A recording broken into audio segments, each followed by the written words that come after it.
കിണറ്റിൽ വീണ യുവാവിനെ രക്ഷിക്കാനായി ഇറങ്ങിയയാളും തിരികെ കയറാനായി കഴിയാതെ കുടുങ്ങിയപ്പോൾ അഗ്നിരക്ഷാസേന രക്ഷയ്ക്കെത്തി. വണ്ടൂർ പഞ്ചായത്തിലെ 22-ാം വാർഡ് അമ്പലപ്പടി തുൾശ്ശേരി മനോജ് നിവാസിൽ രഞ്ജിത്തിന്റെ ഉടമസ്ഥതയിലുള്ളതാണ് കിണർ. 60 അടിയോളം താഴ്ചയുള്ള കിണറിന് 11 അടിയോളം വ്യാസവുമുണ്ട്. ആൾമറയുള്ള കിണറിൽ 5 അടിയോളം വെള്ളവുമുണ്ട്. ഈ കിണറ്റിലേക്കാണ് സുജീഷ് എന്ന 31-കാരൻ അബദ്ധത്തിൽ വീണത്. സുജീഷിനെ രക്ഷപ്പെടുത്താനായി കിണറിലേക്ക് ഇറങ്ങിയതായിരുന്നു നിബിൻ. എന്നാൽ 2 പേർക്കും തിരികെ കയറാനാവാത്തതിനെ തുടർന്ന് നാട്ടുകാരാണ് തിരുവാലി ഫയർ ആൻഡ് റെസ്ക്യൂ സ്റ്റേഷനിലേക്ക് വിവരം അറിയിക്കുന്നത്.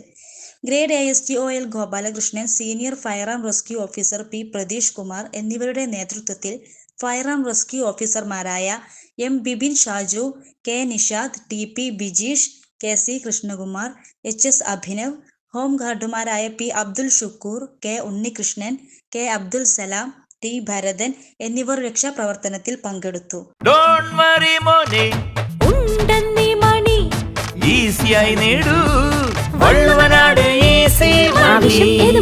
പണം ഞങ്ങൾ തരും. റെസ്ക്യൂ നെറ്റിന്റെ സഹായത്തോടെ ഇരുവരെയും കരക്കു കയറ്റുകയും പരിക്കേറ്റ സുജീഷിനെ ആശുപത്രിയിലേക്ക് മാറ്റുകയും ചെയ്തു.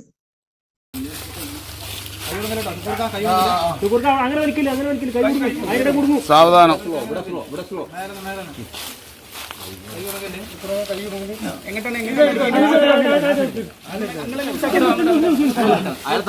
മെല്ലെ മെല്ലെ താങ്ങി കൊടുക്കും.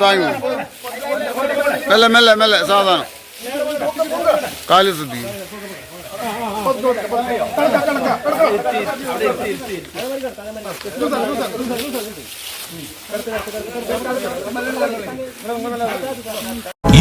ലക്ഷത്തോളം സന്തുഷ്ടരായ ഉപഭോക്താക്കളും 2 ലക്ഷത്തോളം തിമിര ശസ്ത്രക്രിയകളും പൂർത്തിയാക്കിയ മലബാറിലെ ഏക കണ്ണാശുപത്രി അൽ സലാമ ഹൈ ഹോസ്പിറ്റൽ റോഡ്, പെരിന്തൽമണ്ണ.